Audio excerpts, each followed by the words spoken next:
Hello and welcome along. Today we're taking a look at Mary Magdalene, without doubt Christianity's hidden goddess. It is now more widely understood that Mary Magdalene was not a penitent whore as the Bible composers would have you believe.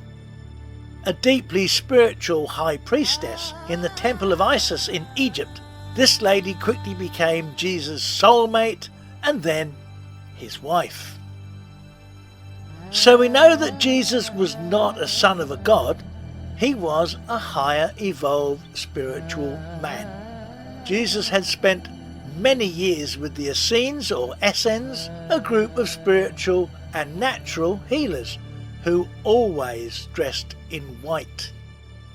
On a quest to find the astronomer priests of Egypt, he visited the temple of Isis on the Nile island of Philae. Here he met a high priestess with whom he was very impressed, both with her deep spirituality and her striking beauty. Her name was Mary Magdalene. They were like minds and souls and soon became inseparable. They married the same year, September AD 30.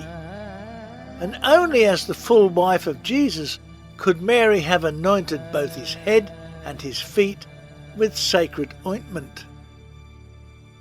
Jesus, we are told, had to provide the wine at the wedding.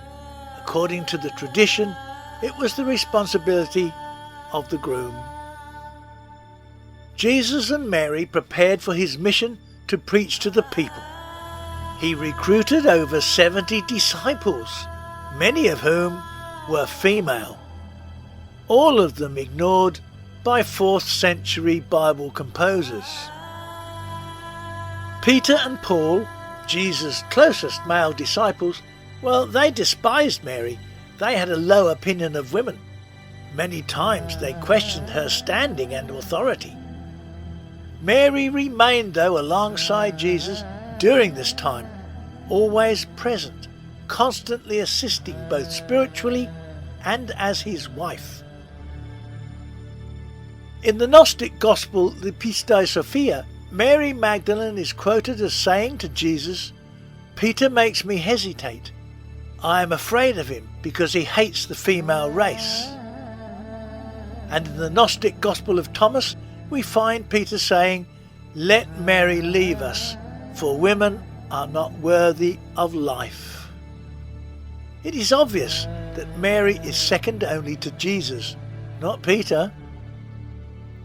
Mary was at the crucifixion, and at that time she was pregnant with their first child, a daughter, to be called Tamar.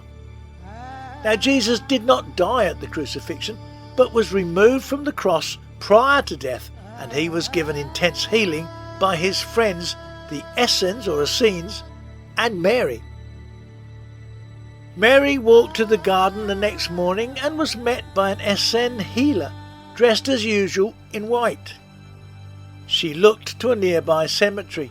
The healer smiled and said, "Why look for the living among the dead?" Jesus asked Mary to take the news of his survival to the other disciples. The male disciples had fled after the Last Supper and kept their heads very low. They had all deserted him without exception. Only Mary Magdalene, Jesus' mother Mary, and Martha were at the crucifixion. Jesus went to meet his disciples, and they were upset that they had met Mary first. Jesus and Mary decided that she should go with her family to Gaul. It would be a new start. He would join them later. After Mary Magdalene settled in France in the area known as the Languedoc, she gave birth to her daughter Tamar. Now, despite Jesus' travels to such places as India and Ethiopia, he spent as much time as possible in France with Mary and Tamar in the Languedoc. Mary Magdalene's teachings went on and took a firm hold. Now Jesus and Mary had 2 more children during the next few years, Jesus Justus and Joseph. Jesus' brother James the Just travelled to England and was granted 12 hides of land at Glastonbury. He was visited later by Mary with her daughter Tamar, and it's said that the river Tamar in Cornwall is named after her. In AD 49, Joseph of Arimathea visited Glastonbury with Jesus Justus, eldest son of Jesus and Mary Magdalene. It was now a thriving community. Jesus Justus dedicated a stone and a new chapel to his mother Mary.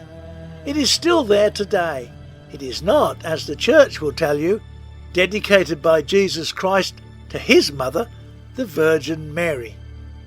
In AD 63, Mary died at St. Baume and was buried at St. Maximus in Provence. Now, Mary Magdalene was known throughout the centuries in the Languedoc tradition as Mistress of the Waters or Mary of the Sea, but the association is always with water. To the Gnostics, as indeed the Celts, females who were afforded religious veneration were always associated with water, lakes, wells and springs. Gnosis, or knowledge, was always connected with the female Holy Spirit, which moved on the face of the waters. This was the Holy Spirit of Sophia, or wisdom, said to be incarnate in Mary Magdalene.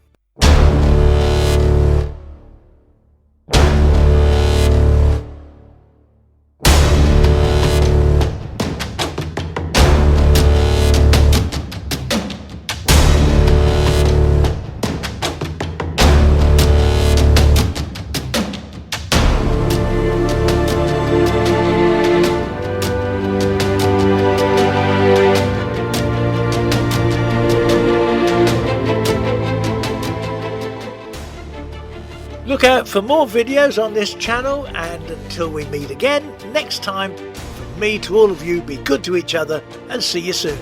Bye now.